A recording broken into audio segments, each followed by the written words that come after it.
শিক্ষামন্ত্রী আনমা এহসানুল হক মিলন বলেছেন, একজন পুলিশ আইনশৃঙ্খলা রক্ষা করে, ডিসি জেলার সামগ্রিক বিষয় দেখে, কিন্তু আগামীর বাংলাদেশ গড়বেন শিক্ষকরা।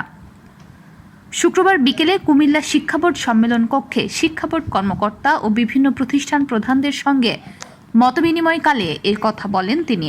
এ সময় শিক্ষামন্ত্রী বলেন, পাবলিক পরীক্ষায় নকল শুরু করেছিল শিক্ষকরা, বন্ধও করেছিল শিক্ষকরা। আবার হাসিনা সরকার আসার পর দেশে নকলে সয়লাব হয়ে গেছে। এখন থেকে নকল করে পরীক্ষা আর চলবে না। সেক্ষেত্রে শিক্ষকদের ভূমিকা অত্যন্ত গুরুত্বপূর্ণ।